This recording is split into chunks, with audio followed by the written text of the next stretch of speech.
so branding, what is it? What is it not? If only we lived in a world where somebody on LinkedIn had tackled this subject before, possibly even made a slide or a YouTube video that tried to demystify what branding is.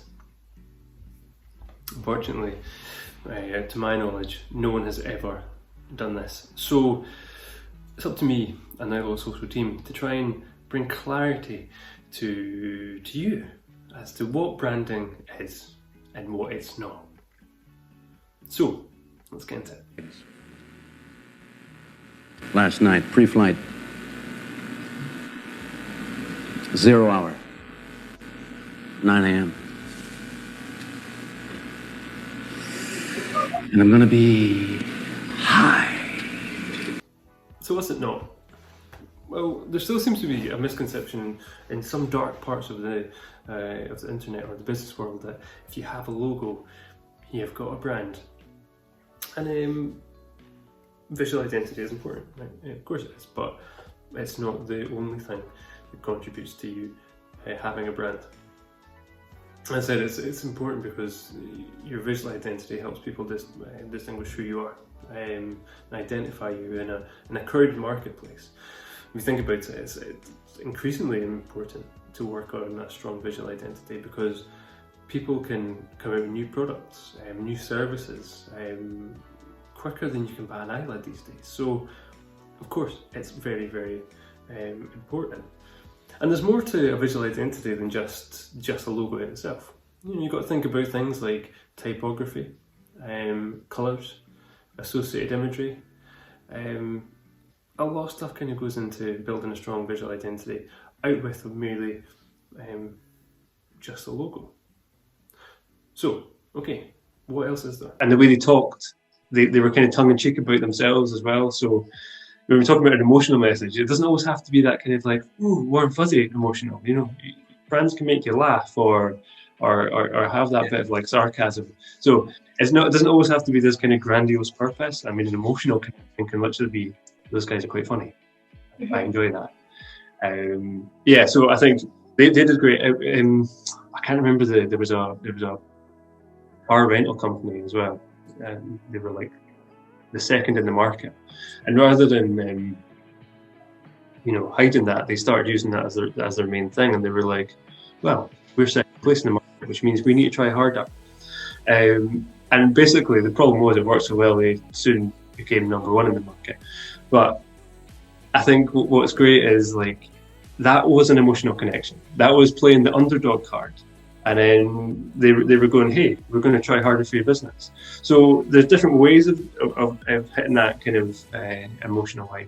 But yeah, I think the 1960s is kind of almost seen as like a kind of golden era for advertising because it was run by some really, really well qualified people.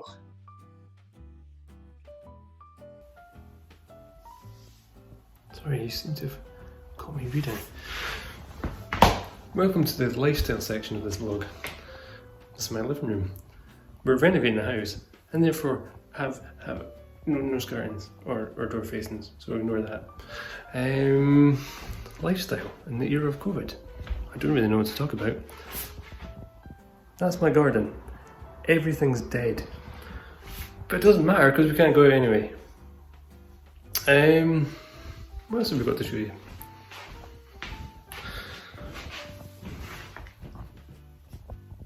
There, that's Lewis. He's stretching. He doesn't want to go outside anyway. So the current COVID pandemic, hasn't really affected him. Anyway, I bet that was enthralling for you all. Goodbye.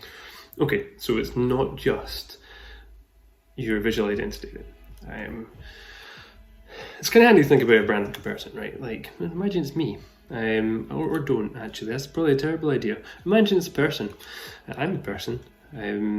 So you've got your visual identity. It's kind of like your physical self. Right? It's how people might recognise you in the street. And they might go, hey, that's Jake. That's that guy with terrible beanie and the mental hair. By the way, I can't wear glasses today because, see this? Look at that. That's that mental lighting rig I was telling you about. So anyway, yes, physical self. When you want to grow a relationship with a person, you have to rely on much more than just their physical appearance, don't you? When you really get to know somebody, when you fall in love with them, it's their qualities, it's their principles, it's the reason they get up in the morning. That's what you fall in love with. It's that human connection that you have, and that's where the loyalty comes from. And brands need to act in a similar way. You need to forge that emotional and human connection with your audience to maintain that loyalty. So think about it this way. I mean, if you were just to rely on a product, by the way, product is so important, but that's for another podcast. But if you're only to rely on your product, you could have yourself in a slightly dangerous situation. Why? Well, think about it this way, right? You might have a great product, but then so does your competition. In fact, someone might come along and offer your product cheaper. They might offer it faster. They might even offer a better version. So without that loyal human connection between you and your consumer base, you're just another choice. You just become a price at that point. And nobody wants to get stuck in the race to the bottom, because it's a race that nobody wins. So when you're building a brand, you need to think about not just what you do, how you do it, but you also need to be able to explain to people why you do it.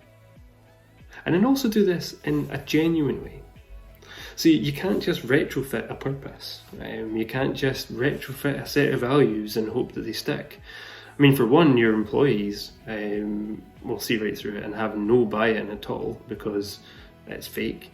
And then ultimately your customers would see right through it as well. So I think applying these value-based branding ideas is important, but needs to be done properly. Otherwise you risk just kind of looking like a bit of a fraud, and nobody wants to look like a fraud on the internet. Everyone's a fraud on the internet. Okay, so yeah, sum up, because you've had enough of my face. I've had enough of my face. Branding. Okay, visual identity is definitely part of it. It's a very important part of it. It's how people recognise you.